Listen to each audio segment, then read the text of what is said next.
What's up, everybody? Straight to it this time. We don't even have the pictures or anything. We're just getting right to it because we're ready to get to talking about some wrestling. So let's get it going and we do what we do. Let's bring in numero 2. What's up, man? Man, this is the saddest y'all have ever seen me in my life. I almost didn't come in the show. I can't believe my eyes are not red from crying. I have terrible, terrible news to deliver. Yeah. I think I'll wait till everybody's here. I think I'll wait till everybody's here. Yeah, we got 2 more to bring in, so let's bring them in. Bring in our poodle bro, numero Trey. Hey. What's up? What's up, y'all? What's happening? You know, I would say I was in a better mood, but I mean, we were till about 30, 45 minutes ago. It was doing pretty good. Yeah. But, I mean, before we get too far into it, let's bring in. We got one more of the usual suspects here. So let's get us all in before we talk about it real quick. What's up, man? Hey, how's everyone doing? Like I said, if you would have asked us that question an hour ago, the answer would be I'm not aware of what's going on because my daughter was napping, so I was pretty much away from the phone for like a little while. So yeah. So this is everybody we got right now, man. So, well, guys, I have some terrible news. I'm not the one breaking the news to the world. I'm only the one breaking the news here in the pit. It has been announced as of 45 minutes ago that Heavy Metal Wrestling out of San Antonio is going to go ahead and cease and desist operations moving forward. The long story or the short story that we got was that, the Dunbar had to step away to do things for his life, which I totally respect. One of the things I think is really cool is when people understand that it's time to do family things or it's time to do different things. So I super respect Dunbar for stepping away and prioritizing the things that were important to him. 100%. But from what I understand, like the absence of Dunbar just really, really led to a lot of confusion about where the next steps for Heavy Metal go and what was supposed to be. And it just didn't look like they could get anything serious up off the ground in time. And it looks like they just decided to go ahead and close up shop. And Heavy Metal is officially retired. I agree with that sentiment very much. Rest in peace, Heavy Metal. A lot of people have a different opinion about Heavy Metal. There's no denying that Dylan Dunbar and all the boys at Heavy Metal, march to their own drum. They do their own thing. They're very polarizing for all the right reasons. I think they were an organization that was willing to stand up against shitty people in the business, which is hard to do because in any business there's shitty people, but in wrestling there's a lot of shitty people. There's a ton of shitty people. Heavy Metal did everything they could, and a lot of people, in my opinion, would always kind of shit on Heavy Metal and kind of look down on Heavy Metal. But you got to really think about the kind of things that Heavy Metal was able to crank out with everything that they did. Heavy Metal used to run a weekly Thursday show in basically a warehouse, and it cranked out so many of current today's stars. I mean, you're talking about Joe DeMero, Aaron Mercer, fucking Corvus, fucking Johnny Bedlam, Ruben Steele up in that shit. Like everybody was there. Then you evolved to like them running pay-per-view shows at the bar, like some of the craziest fucking shows that you've heard around town. Oh yeah, and becoming a staple in the deathmatch scene. It's just a big loss. Heavy Metal was a very small but impactful organization that always, in my opinion, had amazing shows, amazing prices. You really couldn't beat. The ticket to Heavy Metal was always worth it. There was never anything I felt like, I got screwed or that wasn't even a great show. And it's sad to lose something so great in the business. One thing that I'll put out there is I don't think that the Baracho crew and myself even would be where I am in this world of wrestling without Dylan Dunbar and Heavy Metal. Like a lot of the people that I met at Heavy Metal has led me to here. Like that's where Josh and I initially connected. And that's where we met, right? We met officially like face to face at Heavy Metal. I would say we officially met, but it's when we started talking. But that's when we started really getting close, like at some of those shows, and like the Baracho crew got to. Well, I thought you said me. You said me, yeah. Right? No, I thought I met you. I know that's where Baracho crew got tight. Yeah, no, I met you at a Ring of Honor show, but we didn't really talk. Yeah, Heavy Metal, we sat next to each other and we talked. Like, Heavy Metal's where we talked and met, partied and had a good time, and really truly like that was.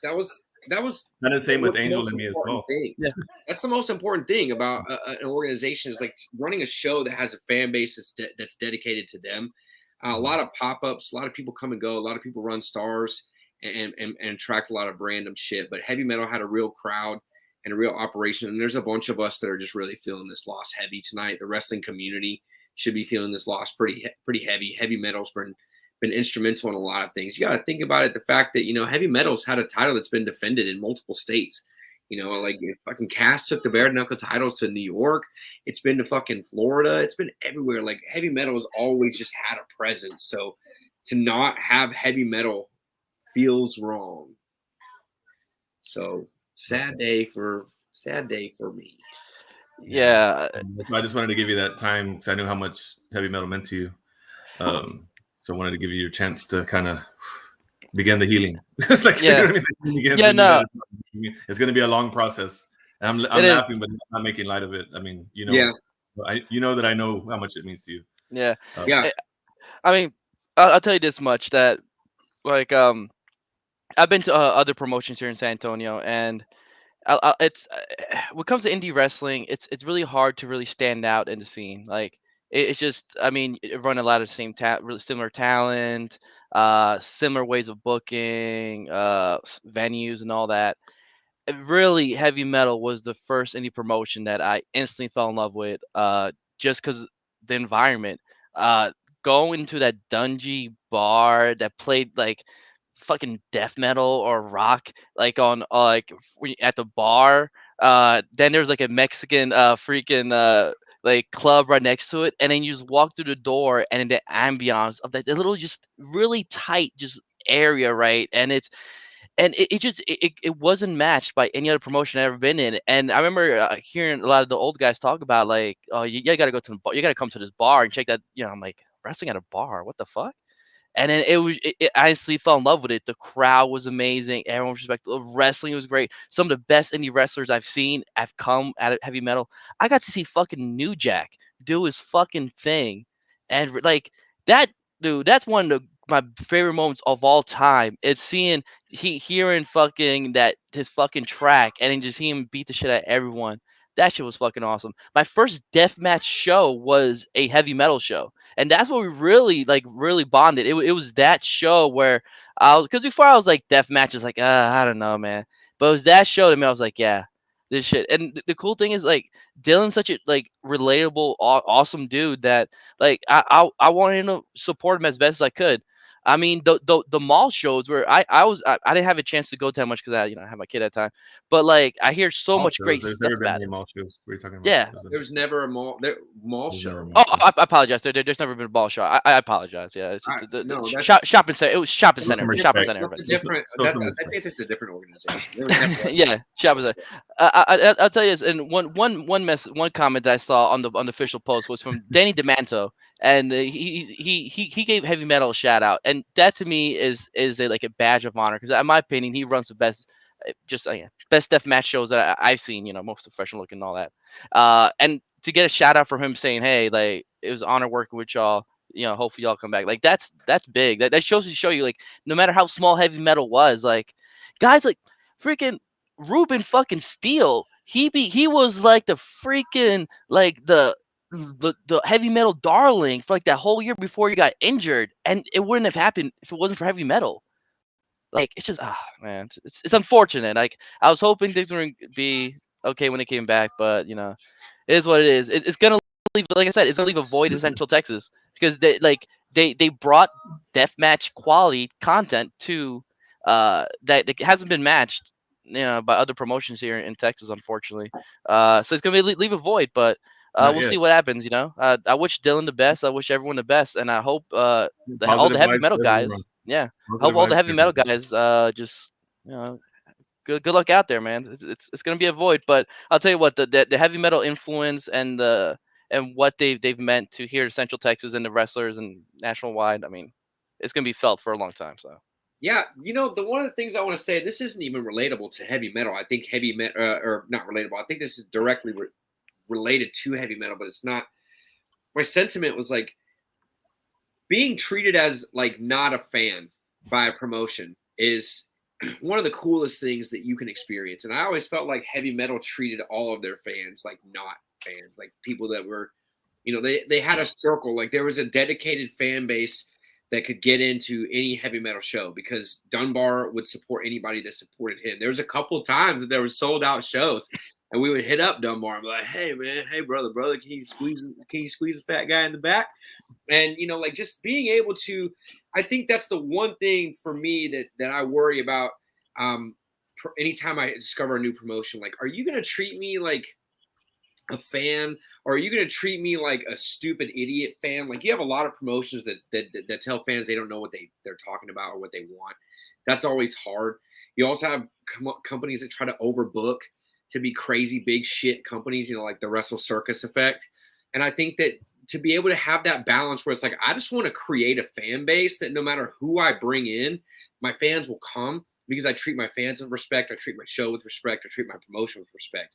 And then everybody you bring in, every extra thing you do, it just heightens that fact. So I think that's one of the things that I really look for in a promotion. Like, are you going to treat me like a mark, or are you going to treat me like somebody that's just here to kick it with you at your show? And I think that's one thing a lot of promoters could learn from. I you know, not to toot your horn too hard, but I think that's a good thing that Josh does. I think Josh is really, you know, super in tune with his fan base. I think you're super in tune with your promotion and your roster. And I think that your show fits your algorithm and it fits your theme. It's not too hard. It's not too condescending towards fans. It's a great environment. Try. Because, like, you know, when you really care about something, it happens, you know what I mean? And it shows. You can really tell what people care about stuff, you know? And how, like, in what way, like what they really care about. You can see it. Anyway, that's enough sad talk. Yeah, we're gonna get to some cool thing, but we have a remote correspondent at WrestleCon that was gonna give us a tour, and he was here this whole time, and then now he just dropped out. Like, I don't know if he lost signal or what. So hopefully he'll be back in. We talk about Uno? No. Oh, at WrestleCon. Uno's at Google's night out. He said. Oh yeah, Uno's at Google's. We got people everywhere. If this is not a weekend for wrestling, I don't know what I'm saying. Like, we're gonna talk about this stuff. Woo. There's a lot going on. It's already gotten hot and heavy, man. I don't know if any of y'all have seen any of today's action, but Bloodsport did not disappoint. Oh, Ninja Mac. That clip of Ninja Mac. Yo, Ninja Mac. Insane. Like, we all know Ninja Mac by this point. Like, we all are well in tune with that saga. And GCW continues to full steam ahead with the Ninja Mac train. And just watching his performance today, he faced off against Yuya. It was a great match, but he had a crazy spinning kick at the end to just fucking end it. And Ninja Mac really showed he belonged in Bloodsport. And a lot of people talked about this moment. We had this conversation, a couple chats. Ninja Mac wrestled in GCW with no mask on. Yeah, who said they didn't remember that? Man, I'm never the guy in the know. I was so surprised when Angel was like, "Oh, y'all should have heard him in the chat." He said to me, "I can't just know everything about the Indies, Brad." And I sent him a picture. I said, "You were front row at this show, man. What the fuck are you talking about?" But I think that it really showed kind of what Ninja Mac does with the mask. Like, with Ninja, it's never really been a thing about concealing his identity because he'll walk around shows without his mask. He'll walk around. He used to use it for just entrances, like Josh said. I think him taking it off like before the Bloodsport effect. Right. It was the Bloodsport effect. It made him like the combat warrior. Like that Mortal Kombat. He's a genius, man. He's a hardworking kid, man. And dude's crazy. Yeah. Talented. Get on that Ninja Mac train. Y'all already know he's headed to Japan in a month. So if you got a chance to see him out there. Like, he's super featured in all the GCW shows pretty much this weekend. Several non, so. Yeah, man. There's so many good shows this weekend. I'm actually, like, I never stream shows or whatever, you know. I'm the worst at that. Like, I don't have any subscriptions to anything, but I'm actually going to be hitting up some streams tomorw or Saturday. Yeah, I'm just looking for seeing. I'm not there, you know. Looking forward to seeing Suzuki destroy Red Titus tomorrow. So, I mean, I'm biased. I'm looking forward to GCWA does Dallas. Like, that's just those are my people, man. And seeing them go up against some real names, you know, like Gino and Matt Cardona. Like, Gino's my guy, and he's going up against one of the hottest guys in the Indies. Oh yeah, like, the King of Deathmatch. ASF Bandito. Like, are you fucking kidding me? Like, that match is gonna be crazy. Bro, WA legitimately had one of the most fire cards out there on Texas Weekend. If that show is not sold out and packed to the brim, it's just stunning. It should be, man.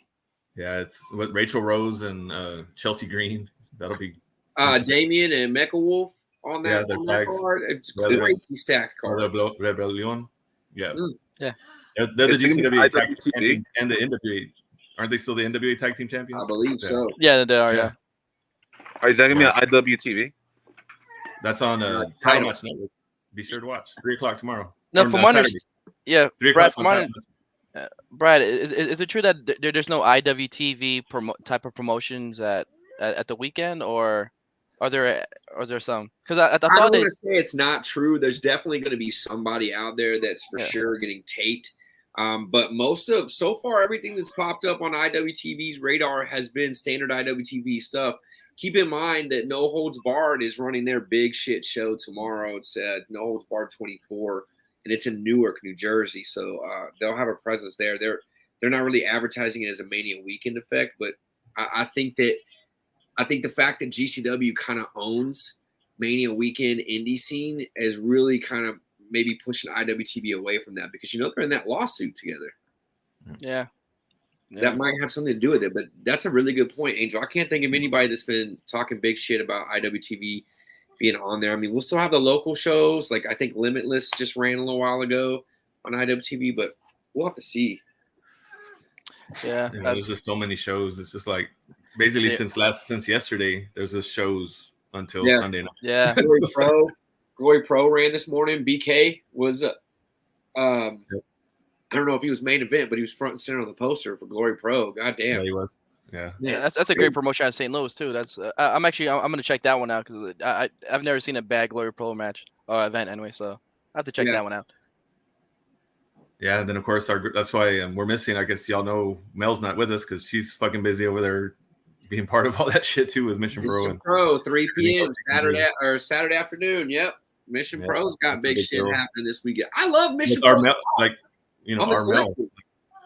Yeah. Saturday afternoon spot on the Collective for Mission Pro. That's crazy big time. I mean, everybody's off on Saturday. I think everybody tunes into that one. Good looking out for y'all, Mel. Like, great shot. Great spot. Yeah, man. It's awesome. I'm proud of her for them. Man, it's just, I can't even think. It's just so many. Dude, see, and okay, I'm not. I'll do it. Okay. Well, okay. So I do have a thing to say, and this was apparent when before the pandemic really hit, but there was going to be WrestleMania Tampa, right? And when you look at that event, right, there was going to be the Collective, there's going to be the Fake Collective, and there's going to be a whole nother then another whole area running, plus WrestleMania shows, right? And when that happened, I was like, man, that's a whole lot of shows. Like, can they really afford like, damn, can they really all run all those shows? Like, is there fans enough to support it? And I thought they would be. I'm like, okay, who knows, right? I mean, it's WrestleMania weekend, over 100,000 people show up. I mean, come on. Yeah. And then this weekend, unfortunately, I've been hearing just like some promotions have had to either like lower their ticket prices and like, or cancel shows and all that. And it's just what I was worried is that I get the allure of running WrestleMania weekend, but I think maybe some promotions may have to think twice about running that weekend. It's just a surplus of so much stuff. Like it feels like if you're not associated with a big, like a GCW, because obviously GCW has become the next thing, and WrestleCon, outside of those two, man, I feel like the fans are just not supporting, either because they don't know, it's not advertised, or it's just there's too much stuff they have to pick and choose. So Thursday and Friday shows are just always tough anyway. Bro, have you seen that Collective pass? It's a lot of money to get in there, and then that to really make good on it, you got to go to 5. I think it's like 4 of the shows to cash in. And I mean, some of those shows are in prime time spot. GCW is running pretty much back to back from 11 in the morning to 3 in the morning. For sure, yeah. It's hard. It's crazy, man. Like, why would you break away from your? And this is not me shitting on GCWA or anybody, but I'm saying, like, why would you break away from your Mission Pro crew pass to go to GCWA? Like, It's not even one or the other. I think it's the absolute, like, the way these companies are starting to sell in bundles. I think that's how you got to get your shit in. Like, honestly, like, it really puts a pressure on the fans. Like, you got to have, I mean, just a fucking stacked card for them to walk away from the ticket they already paid for. Yeah. You know what I mean? It's tough. I remember it being that way when we went to the collective. Like, we were torn, and we felt like we got lucky and missed a decent show, or missed a show we didn't really want to see. My dog's barking. But yeah, it puts a pressure on fans, and I worry if that's the reason. Like, some of these companies are struggling to sell tickets. Like, for fans to even get in to one show, they're having to buy in so large. It's a buy for 10 shows. Yeah. And plus the having to travel back and forth, like it's not easy. It's not easy traveling to Dallas. Already is a headache to travel just in general. But when you have that much, about Thursday and Fridays too, like weekdays too, like man, like you're committing to 4 days. What days. did you think about that? Oh shit, yeah. I gotta be at work, man. Yeah, I mean, man. 3 But o'clock on Saturday's cool, but like 3 o'clock today, that would have been tough. You know what I'm saying? What about these cancellations that have been taking place? We've had shows cancel. I don't know who it was, but there was a couple talent that put on Twitter like, both my bookings canceled, but my flight and my Airbnb are non-refundable. So imagine just flying to Dallas to not do WrestleMania weekend. Hey, I'm glad you brought that up. Shout out to Hybrid. Because they're doing something pretty cool. What they're saying for wrestlers that got their stuff like shows canceled, they allow them to come to the booth and sell some merch. Do something, man. I mean, Hybrid continues to show why they're one of the premier schools here in San Antonio or in Texas and stuff like that shows. Yeah, it's not San Antonio. Sorry, bad. It's Texas, right? It's just in Texas. But I mean, that's super cool. He didn't have to do that, but I mean, just fuck. That's what I'm saying. Like, at what point is it too much? Is this year where you really is it too much? Finally, we hit the zenith where it's just unfortunately this is gonna happen. What you have to ask yourself is this, and then I'm not really shitting on one thing or the other, but why would you go to Dallas, have WWE there, have everybody but AEW literally is running in Dallas, so you have ROH, you have New Japan, you have a lot of crazy big shit. That indie scene it really is the bottom rung. Like, when you come in, like, there's only so many people that can work. You know what I mean? That are not like, look at Ninja Mac. He's on the ROH card, but how many other Texas people are on that card? Like, those are big shows coming in, running huge talent, and they're not booking Texas guys. So again, that's another factor that really hurts you. Like, you have a show that's full of Texas people, and a Cardona or a Bandito or fucking whoever else is still on the market, but you're competing with Spring Break 6. Or you're competing with Ring of Honor, whose first show back since their moratorium. And they're calling it, is that the Super Card of Honor? No, right? That's later. No, I think it's called Super Card. I think it's a Super Card. I think it is. It's Super Card of Honor. Yeah, it this might be the last one, to be honest. I know Tony Khan definitely said that this will be the last Ring of Honor show you're going to see WrestleMania weekend. It should be. WrestleMania weekend is, if you want my honest opinion, I don't think that companies with TV deals should be running WrestleMania weekend. Mm-hmm. I know it's free enterprise capitalism, and we can all every right to, what the fuck we want to do, but it really defeats the purpose. Like, it's really kicking some of these indie promotions in the ass that you have Suzuki running 2 buildings over. Hey, man, you better watch out. I need to see John Wayne Murdoch beat Alex Cologne's ass finally. I need this to wrap up. I'm sick of Alex Cologne's shit. Brad, I hope for you and the rest of everyone that I want it so bad. I don't think it's gonna happen. I just think Brett is so far up Alex Cologne's ass. He's already sucking Homicide's dick out the other end. Sorry, JP, but I know your kids in the room, but I can't stand Alex Cologne's push in GCW. It's the most boring fucking thing, and to me, it's the most bullshit clout chaser. I don't want to say clout chaser because I don't think that's right. I think you do the death match. You weren't chasing clout, but Alex Cologne is all fucking bullshit and cap to me. Like, he talks about being the best in the world, but he hardly ever fucking wrestles.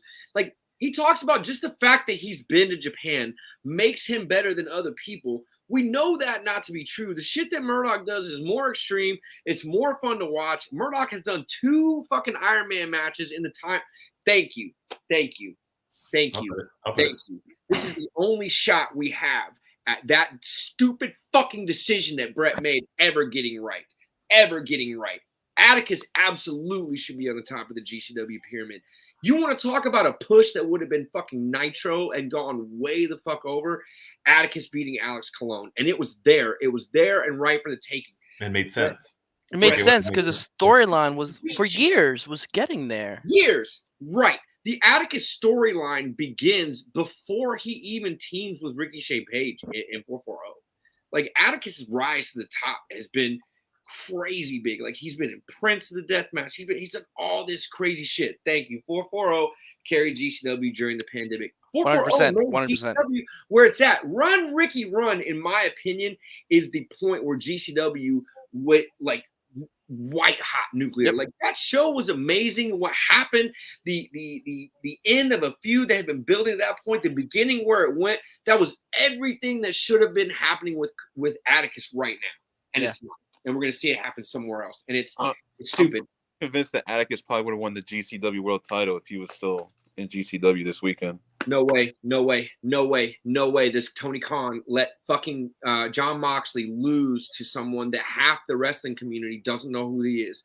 And, like, that's just the reality of it. Is like Ninja Mac has just reached a point where people kind of stop saying who in the random comment sections. Like, when you see these guys on like 434 or these bigger pages, like, these casual fans don't know them. Everybody knows Moxley. So it's almost like fighting a ghost. So you got Mox defending AJ Gray. Is it a mystery? Huh? Who's Mox defending against? AJ Gray. You got Moxie retaining. No. I don't see the point. I think not retaining. I don't think the so. point of Moxie holding on to the title. I don't think so. But why would you get AJ Gray? I mean, AJ Gray will be a great They don't champion. have a fucking choice because So would Atticus. everybody's Yeah. getting. I'm not disputing it. Yeah, that's. I think AJ Gray is like the 4th on the list of people that would be an even interesting champion at this point. Not someone you. Whoa, I didn't say that. That's not my. That wasn't what I meant. Hold I'm on. saying I just mean, like, my theory is like, why would you pull the trigger with AJ Gray? Why would you put out Moxley? You don't have a fucking choice because no one else is going to be able to work GCW shows much longer because people are tired of Brett's shit. Yeah. But you have AEW guys on the roster. Not for much longer. I know, but you could, if you really wanted to drop it, you could finagle it. I mean, it could be AJ Gray. That doesn't make any sense to me, but I'm just saying. It doesn't. Yeah, no, makes no sense to me. Who else would Moxley could AEW agree to Moxley lose it to though? Like I don't. AEW doesn't. Dickinson. Well, who else was played out in Chris GCW? Dickinson. Blake Christian? Chris Dickinson. Yeah. He's AEW eligible. He's been with GCW a long time. He's very well respected in the world of wrestling. He's been with New Japan. He's worked at the dojo. He's got a ton of fucking. He's very well known and widely respected, and could easily transition that title off of Moxley. Okay. So let's put a pin in this real quick. Our comment that I was mentioning earlier that Lost Signal had to get out is back. And it's actually somebody that I've been trying to get in the pit since I've started this show, over 100 episodes. And he's volunteered to give us a tour of WrestleCon. And he's also co-owner of GCWA, who we've been talking about for, quite a while. So let's welcome into the pit, Jeff from GCWA. He just put Jeff as his name. What's up, brother? Well, like an asshole, I forgot my earbuds, so I can't really hear y'all. But damn. I'm going to flip the camera around.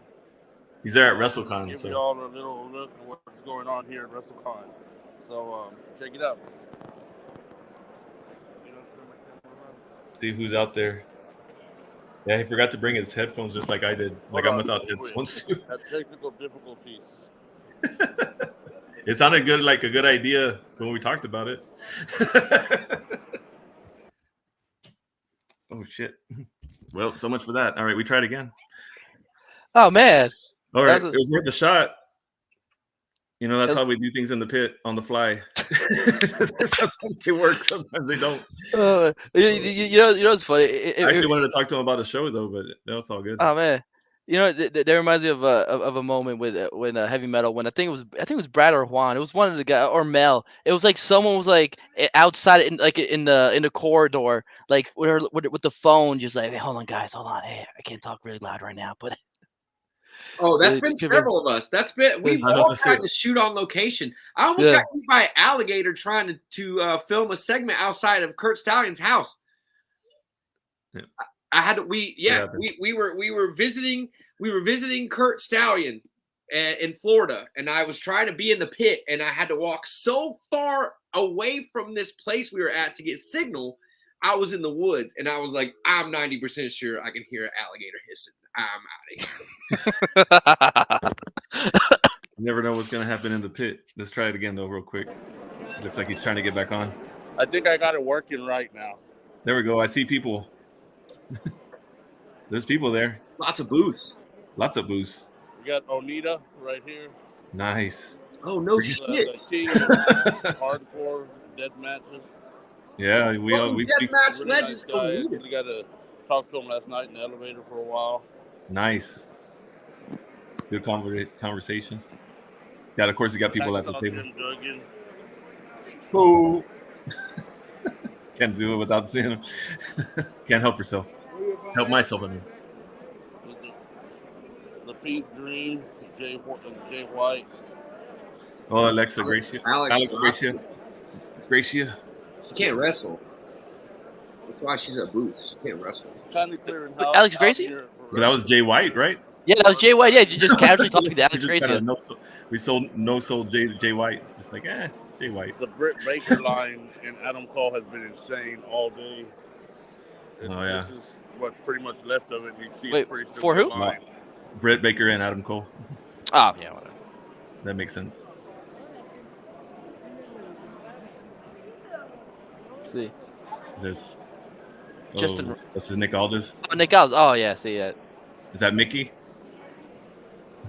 Was that Mickey James or no? No. She wouldn't be there, right? I mean, it makes sense. I mean, this is wife. Right next to his. Yeah, right next to his. For to be there. Sign guy, what's up, sign guy? Oh, I love Sign Guy. More fans would be like Sign Guy. All these super fans, Sign Guy is like the nicest guy ever. Like, even though like he's been around, there's no cap. There's no like he's just like. He ain't trying to sell merch. He ain't trying to. Nope. There's the hybrid Mania. Hybrid School of Wrestling. Oh, nice. Hey, there's something I want to show y'all real quick. This is my dream figure right here. Oh, nice. Where is it? A little closer. A little bit closer. Wrestle Slam. Oh. So if anybody has an extra 20K lying around, let me know. Oh, 20K. Angel can check his couch for loose change. He probably got you. Hey, ask my ex-wife for that. Shoot.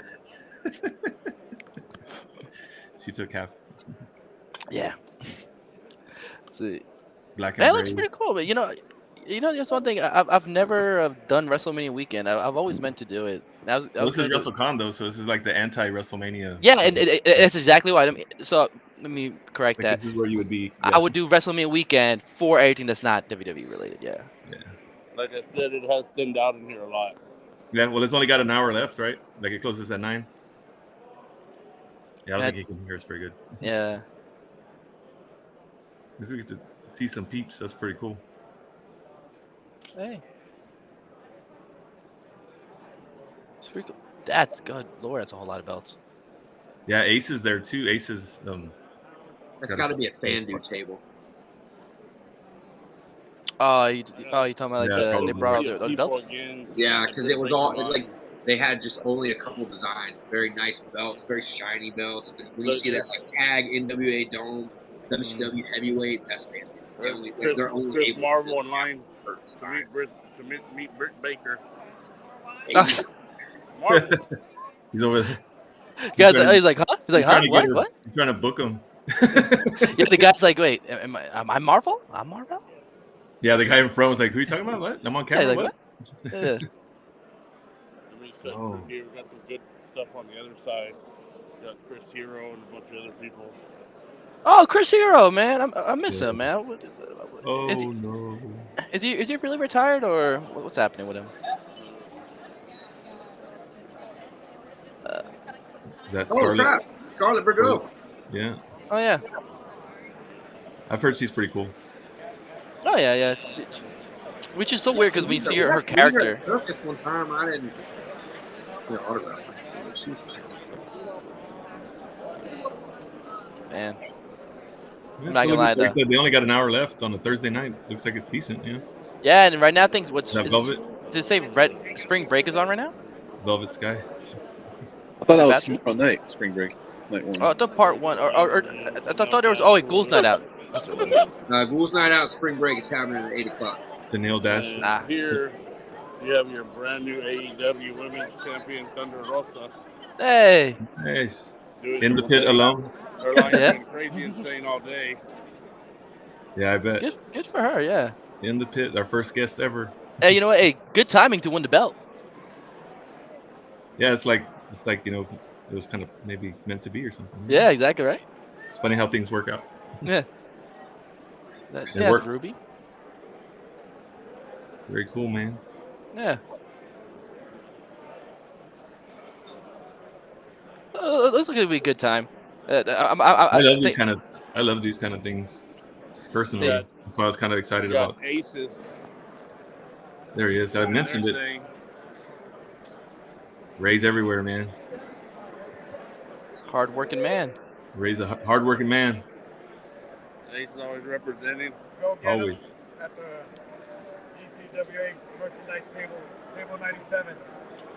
It's on the pit. He's been putting you over. That's awesome, man. He knows.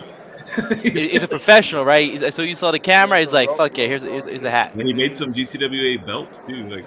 Oh. Like for keepsake kind of things, not like. Honky Tonk Man. Oh, Honky Tonk Man, that's Honky Tonk Man. How about that?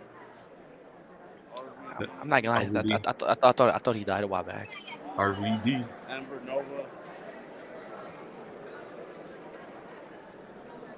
I wonder if Virgil's over there somewhere. Christopher Daniels. He has to, right? Daniels.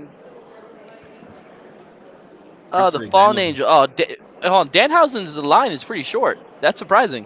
I mean, it is the end, I know, but. Yeah, everybody's at Britt Baker and Adam Cole. Yeah.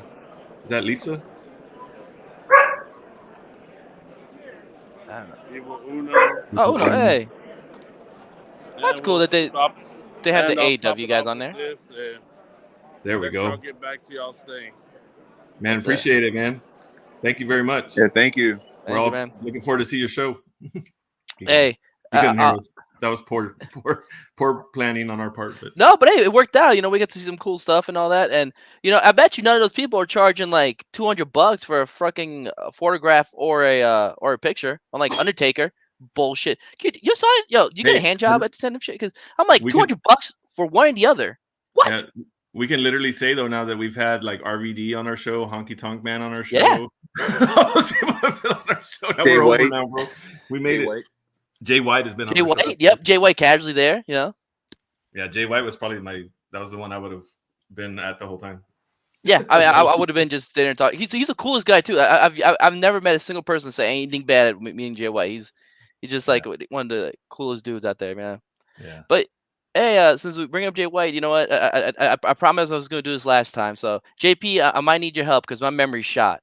So yeah, you can remind me with the details. But I know I've been talking a lot about how New Japan it's had a rough couple months with regards to booking, regards to the matches. It just doesn't feel like New Japan. I think it's safe to say, based upon what we saw with the New Japan Cup, especially near the last 2 or 3 rounds. I mean, I feel like New Japan is finally coming back. Like we're getting close to the New Japan that I fell in love with back in 2014, 2015. 2015. I don't know if people are noticing this, but the crowd is getting bigger crowds now. Yep, bigger crowds, and they're starting to make noise. They're not supposed to, but I think they're finally tired of just not making noise, just doing the clap. I mean, it's almost impossible for that. Huh? The Japan fans? Yeah. Yes, it's great. So before I talk about the finals of New Japan Cup, I'm gonna give it funny. Go ahead. You want to know the whole reason I got TikTok? Why? The entire reason I got TikTok was because someone was telling me about TikToks of people making fun of Japan and China's no shouting rules. And I just wanted to see a TikTok of somebody making fun of it. It was like, yeah, sign up. So that's a year later, I've got a TikTok. It's ridiculous. They got you. They got your data and all that. It's awesome. People like me more on TikTok than they do on anything else. Like I have more followers on TikTok than anything else. So. Oh shit! Look at that. Look at that. Look at we have a little TikTok celebrity over here. Heavy metal did for me. My heavy metal clips would always get me followers. Ah, damn. Yeah, I posted a clip of Ninja Mac at Bloodsport today. Got 3 new followers. I love TikTok. I know I'm too old to be on there, but it's fun as fuck. You're not too old. I'm on there. Yeah. I'm on there. Watch out. Hey, Josh. You're young. You're young. Okay. You ever hear him say to the older generation on TikTok, those born in the 1900s? And I'm like, that shit. Dude, I was talking to some people today, and they're like, "Oh yeah, I'm old. I was born '97." I'm like, "What? No, that's not old." And I still get mad if they say the '80s. What are y'all talking about? I mean, okay, I was born in the '80s. Bro, I was in high school in the '80s. In a time where the 20s are back. Remember growing up, they would always tell us about the 20s, and now it's like, oh, you mean now? Like, oh, okay. Yeah. Got it. Yeah. But I mean, like, I was in high school in the '80s. Oh, man. Damn, Josh. I was in elementary school in the 80s. Yeah. But I was saying, so before I talk about the finals and stuff that I love, I'm gonna give a shout out to Evil. This is unfortunately we can't do the ticker. You got I got the ticker. Moment in the history of the show. Oh my! Oh damn it! Damn, they do have it. Okay. No, I can't do the pictures, but I can do. Yeah. Okay. That's fair. Okay, so this isn't a rant. This is legit. The Evil. I've enjoyed Evil stuff. This as crazy as it sounds. Now, JP, I'm gonna need your help because there's some details are kind of. So, I'll say this. It's been complete bullshit getting to this point with Evil. Like seeing him do what he has to do. It's been annoying. It's been frustrating. It's been utterly just makes me want to turn off everything, right? But because of all that bullshit for the past year, people they care about and like and respect. This is how every good story starts. Yeah. You know, but you have to deal a year of unwatchable nonsense, of truly unwatchable. Hated how we got here, but finally. No. And do not get me wrong. It's like those. With no disrespect, but. Yeah. Bless their heart. Yeah. No. Okay. So I'm not gonna sit here and tell you that Evil has suddenly become a fucking great wrestler. It's not that's not his thing anymore. That's not his thing anymore. He's done being a great wrestler. But we got to a point now where the crowds are so tired of their bullshit that they want to see them lose. Which I get, that's the whole point, right? You pay to see them. You pay to see the heels lose, right? Not only that, when Evil loses, you can hear the joy out of that ring announcer ringside. Yes, because it's so bad. This is the thing. It was so bad that you're just like, fuck, right? But okay, so the theme with him, and he's been involved in some big storylines actually in the New Japan Cup.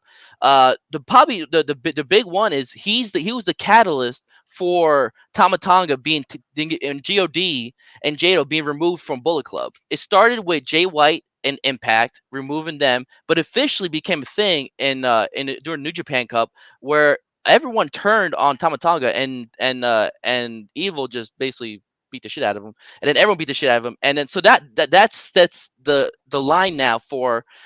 There's more of this Bullet Club storyline that we're going to see in the future. And just so you know, expect for this to be utterly chaotic. It's been known in the back that this whole Bullet Club turmoil, like what we saw in the past with Kenny Omega and Cody, which was kind of lame in my opinion, is going to be nothing compared to what they're trying to set up now. Because of the pandemic and because of the stuff with Jay White, whether we don't know if it's personal reasons or visa stuff, they've done a good job of spreading out their wings to a whole bunch of different promotions where this storyline is going to be part of multiple promotions of this whole turmoil thing of who's with Jay White and who's with Evil. But right now they're still together and it's them against God, and God officially became a group, its own entity. Taguchi and Master Wato are part of him now because of what happened with Evil. So that's one good thing about Evil. That's positive about that.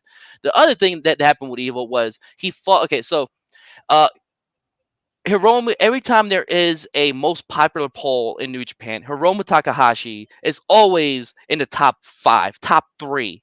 Sometimes, hell, he might be in the top 2, right? That's how popular Hiromu Takahashi is, which is unheard of because the way New Japan treats their junior heavyweights is there's a cap, right? You're good, you're awesome, but you can't get past here. It's why Kushida is in NXT right now because no matter how much Kushida did with the junior heavyweights, he could never get past the next level because they just saw him as a junior heavyweight. Even like guys not like to cut you off, but boy, is Kushida getting booked well on the other side of the pond. Look, I'm trying to talk positive right now. I'm not trying to talk about nonsense. We're going back to positivity. See, JP was trying to get me to start ranting. I'm not gonna do that. This is positive. This is a positive. We're gonna try about positivity. Yeah, we're going positive. Yeah, it's about Kushida. We're not talking about that. But I was gonna say he's in NXT, right? Yes, he's so that deserves that I missed this moment here. Yeah, you're gonna sit up for a little bit. Thank you. Okay, cool. Okay, so, I was actually on your side for once. Thank you. Okay, good. Positive. Let's say positive. Let's say so. Even in the past, like guys like Jushin Thunder Liger, who's massively over, who's one of those popular guys, kind of cursed off the heavyweights, but never got that next level because it's just the way New Japan sees things. Hiromu Takahashi is truly the first junior heavyweight that is crossing over and is doing big things with heavyweights. In point. He beat Suzuki, which is crazy, right? He beat him in a roll up and all that. But it's great. One of the best matches I've seen this year. Great. He had this match with Evil. Now, the same usual Evil nonsense that you usually normally see, but it was cut down a lot less because Evil didn't take Hiromu seriously, right? He's a junior heavyweight, right? But he busted his ass. And one thing about Hiromu that's been very consistent is ever since Evil left, he's been the most vocal person out of everyone about how heartbroken he was that Evil left the group. So this match had a lot of passion, a lot of backstory behind it, which is the fans got behind. And something happened that blew my mind that I never seen New Japan. Hiromu beat Evil 1, 2, 3 in the ring with Evil's own move. He hit everything is Evil and pinned him to the mat. When I saw it, I was like, wow, like they're all in. They're all in a Hiromu. Like this is it's wonderful. And to get to that point though, we need Evil to be that really shitty, fucking awful, fucking bullshit nonsense he did, right? And it was a great match. So because of Evil, Hiromu got put to next, in my opinion, got put to the next level because Evil is a former IWGP heavyweight champion. Like, and Hiromu, a junior heavyweight. Of all time. I mean, you beat one of the greatest of all time, you're gonna get elevated. I'm thinking positive. So I'm thinking positive. So yeah. So now unfortunately, Hiromu did lose to Shingo, but in a great match though, in a wonderful match. thank you, John. Yeah, thank you very much for that. Right. Earned his title shot. So. Yep. And then in the is it this weekend or next weekend? I believe it is next weekend. Right. Next weekend, there's going to be it's Hyper Battle. Hyper Battle, like some Japanese anime shit. We'll get to that later. Yeah. But one of the is Hiromu fighting for the never openweight championship, which because they combined the Intercontinental and the heavyweight into one title, that makes the never openweight championship the second biggest title on for New Japan. So now we have a possibility of a junior heavyweight winning their second biggest title in New Japan. That's great. That's wonderful. And they got there because of Evil. So shout out to Evil for not being fucking your usual shit self. So I'm hoping this is a turnaround for it. Sounds like Evil was a piece of the puzzle here. Like he was. Huge piece of the puzzle. He was, and that's why I'm giving a shout because he got Hiromu to the next level. So shout out to Evil for that. But keep in mind, if you do want to see a lot less of interference, I'm telling you right now, this whole this whole Bullet Club really split happens and they're fighting amongst each other, expect the interference, all the stuff they hate about Evil turn to the max. But it's gonna be just alone with the Bullet Club guys. So we're not gonna see anything outside of that. So that's good. So if you want to skip those matches, you can. Or if you invest in Bullet Club, you can totally see that. But we're not there yet, so we'll see. So thank you, Evil, for doing that. Awesome. Good on you. So just remember, Angel said that Evil had like at least like 3 good New Japan Cup matches. So you enjoyed the 2 games too. So. I did not say good. I said I enjoyed his performance. Did I say good? Did I say okay? That's good. Okay. Okay. Sure so I mean it's like the bare minimum, right? It's like, oh my God, you put on a watchable match. Thank you, Evil. That's a positive. Come on now. How bad I've ranted about Evil? I mean, Fujita and Muto have taken Evil's. I would like to object. I have a strong theory that Angel is trying to slander Evil in a deceptive way so that he does not get put in timeout, because it does not feel like this really was an Evil success story. He's on the fringe. It sounds like what he's saying. If we just translate into normal, pure bro terms, it's really unfortunate, but Evil was a centerpiece of something that could have been bigger if he wasn't involved, but it's still great. You know what I mean? Like, there's a lot of backhanded compliments in here. Yeah, I'm starting to read between the lines and feel like he's trying to avoid timeout. He's skating the thin line, and I think he got away with it because I feel like he's like, myself. Evil is such a good wrestler. This was a crazy good match. I cannot believe he's so awesome. He did a thing fine. He's the greatest. I'm completely offended by what you guys are saying, though. But but I'm gonna talk about something even more positive, right? Because Okada finally lost to Naito, right? So then we end up seeing a Zack Sabre Jr. versus in the finals against JP. Come back. Who did Zack Sabre beat? Was it Naito? Good job, JP. In the final, Naito. Yeah, it was Naito. Okay, yeah. Okay, yeah. Oh, yeah, right. Yeah, oh my God, yeah. So it's one thing about Zack Sabre Jr. Right? We see him completely just like, oh, he's just a nice fellow, like little skinny dude, just he looks like, doesn't look like much, but the way New Japan books him, he is an enigma. He is just a force to be reckoned with. Like, no matter who goes up against him, no matter how big you are, you will wrestle a Zack Sabre Jr. match, which is full of holes and hits and stuff like that. But it really brings like the realism, what I like a little bit, to wrestling, right? So one thing that's notable is he beat Naito. So mostly he beats people with submissions, right? He beat Naito with an actual move, right? He did the Zack driver and pinned him 1, 2, 3, which I was shocked by that, because I was expecting all that, but it's happened in the past. He beat Naito with that before. So I like the story that was going along with it. And even before then, we got it. My opinion, the best match was a Zack Sabre Jr. versus Ospreay. And again, another amazing match to their long story that they have with each other going back from England, right? So it just goes on. It's great. So again, Zack Sabre Jr., your 2-time New Japan Cup winner, and he's going to go up against Okada. I'll be honest. I would love to see a Zack Sabre Jr. Win. Just I think it's to be something different. I mean, but it's not gonna happen. It's Okada. Like Okada.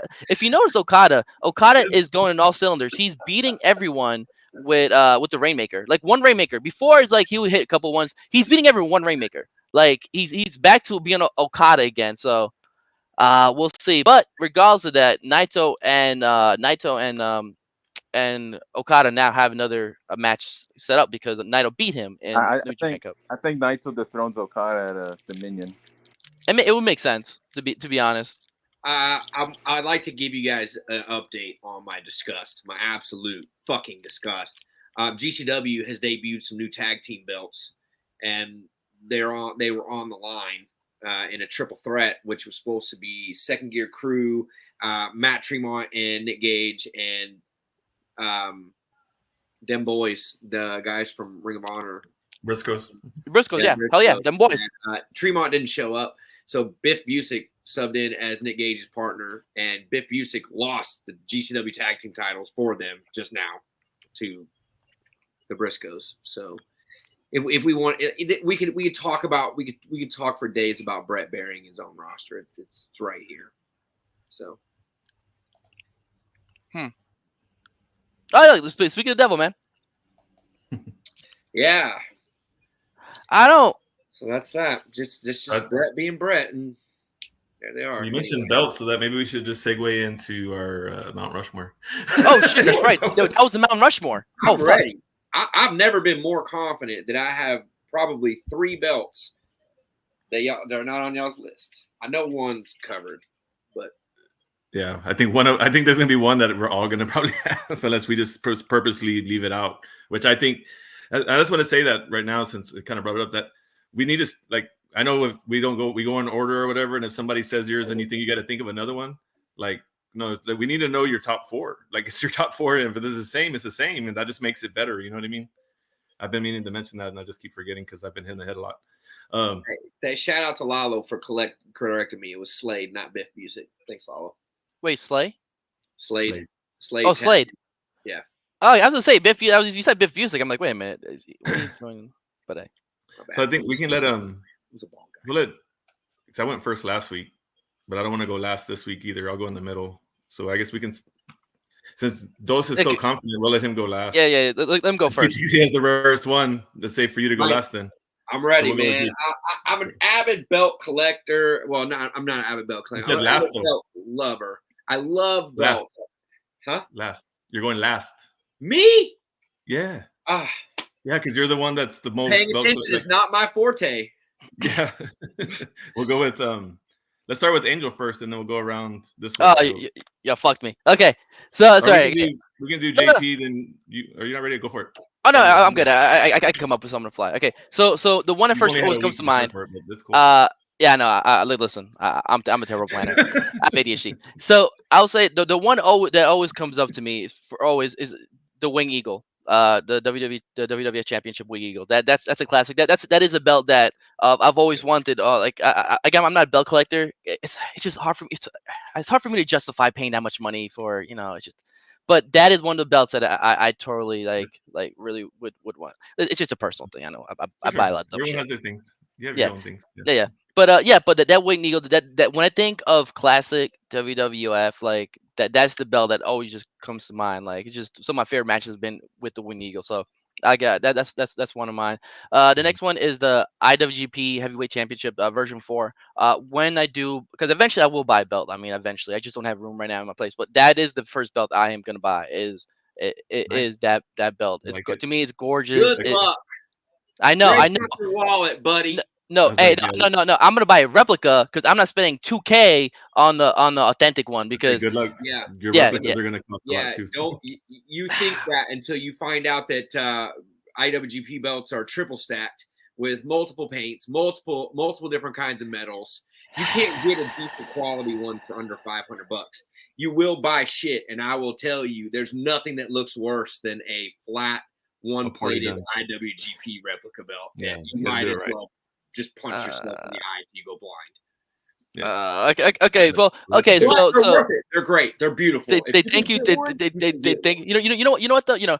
Maybe after I'm done playing for alimony, I'll just save up 2 alimony checks and then fucking just buy one. Yes, that's gonna be my present to myself, right? The next one for me, it's just it's the NWA belt, the 20 pounds of gold. To me, like that speaks royalty to me. That speaks that is like epitome of like what classic belts look like, because I think especially some of the old classic belts, some of them are a little too small. Then we saw some like really big ones. I feel like the NWA ones, like it's like the perfect size, right? And it feels. When I took pictures of Macardona, I got to actually I got to actually hold it, and oh man, that shit just felt great on my shoulder. I was like, oh man, I might need to own this one day, right? Yeah. And then.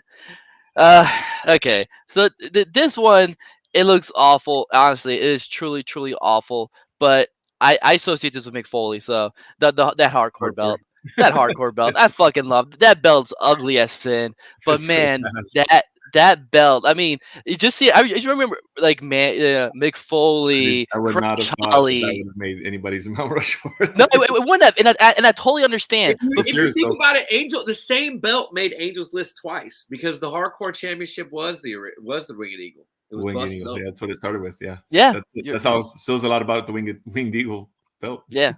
to me, but it was just funny because up to that point I've never seen a belt like that. Like this was before WWE got all carny and shit like that. That was just so random. I'm like, that's an ugly fucking belt, but it's so memorable. It's just a belt. For him, though. Yeah, it did. So those are my 4. Did you ever see either of WCW's attempts to rival it? No. They've got to be the only 2 uglier belts than that. Oh my god. Okay, There's hold on. The first design, people hated it, but it's actually not that bad. The one that they settled on, that like hack one, makes no sense. What was it called? Just Google it. WCW Hardcore Title. You'll see both versions. Yeah. There's a version that looks WCW. There's a version. It's horrible. There's a version that looks like it's awful. Oh Lord. Yeah. It looks like they're trying to do ECW, but like it awfully. Yeah. Oh God. Okay, sorry. Go on. Cool. So all right, JP, you're up. And then he's frozen. Perfect timing. We're just on a roll tonight. I'm telling you. Issues. There you go. You there? You're muted. Yeah, I'm here. My bad. Cool. All right, so my first one is this one right here, the IWGP version 4 belt. Nice. Sorry, Nice. I had to do that. It's all good. It's all good. Hey, more power to you.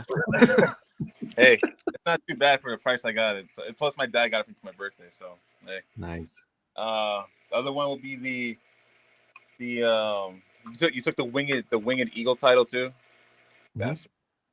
So that's what I just said, though. I mean, if that's on your top 4, it's in your top 4. It doesn't matter if somebody else has it.